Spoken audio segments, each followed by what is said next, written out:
বাংলানিউজ24.com-এ প্রকাশিত একটি ভিডিও কন্টেন্টের প্রতিবাদ জানিয়েছে ঢাকা বিশ্ববিদ্যালয় ছাত্র সংসদের কবি জসিমউদ্দিন হল সংসদ।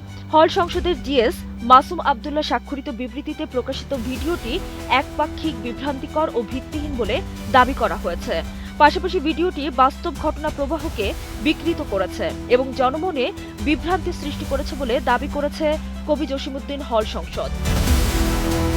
বাংলা নিউজের কাছে পাঠানো প্রতিবাদ লিপিতে ভিডিও কন্টেন্টটিকে বিভ্রান্তিকর উল্লেখ করে সেটি অবিলম্বে অপসারণ অথবা যথাযথভাবে সংশোধন এবং ঘটনার পূর্ণাঙ্গ প্রেক্ষাপট তুলে ধরে বস্তুনিষ্ঠ ভিডিও কন্টেন্ট প্রকাশের দাবি জানানো হয়। হল সংসদের ওই প্রতিবাদ লিপি বাংলা নিউজের নজরে আসার পর প্রকাশিত ওই কন্টেন্টটিতে ইতোমধ্যে প্রয়োজনীয় সংশোধন করা হয়েছে। বাংলা নিউজে প্রকাশিত কন্টেন্টটি বাংলা নিউজের কোনো বিশেষ প্রতিবেদন বা প্যাকেজ নয়, বরং এটি ঢাকা বিশ্ববিদ্যালয় ছাত্র দলের দপ্তর সম্পাদক মল্লিক ওয়াসিউদ্দিন তামির দাবিকেই তুলে ধরেছে।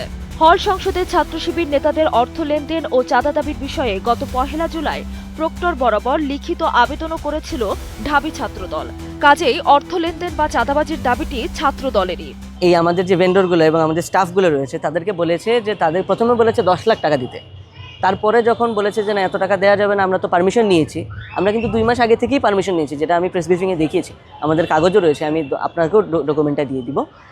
আমরা পারমিশন নেওয়ার পরেও তারা বারবার টাকা দাবি করছে এবং পরবর্তীতে যখন টাকা দেয়নি এবং দেবে না তারা বুঝে, তখন বলেছে যে আপাতত আমাদেরকে 50,000 টাকা দেন, 50,000 টাকা দিলে খুশি করলে আমরা আপনাদের সমস্যা করব না।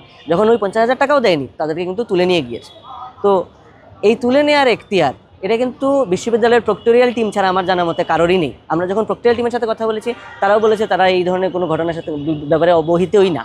তো প্রক্টোরিয়াল টিমকে অবহিত না করে হল প্রশাসনই বলুন, হল সংসদই বলুন, তারা কিন্তু এই ধরনের কোনো কর্মকাণ্ড ঘটাতে পারে না। প্রকাশিত ভিডিও সংবাদের প্রতিবাদ পাওয়ার পরপরই এ বিষয়ে ছাত্রদল নেতা তামির বক্তব্য পুনরায় বাংলা নিউজে প্রকাশ করা হয়েছে।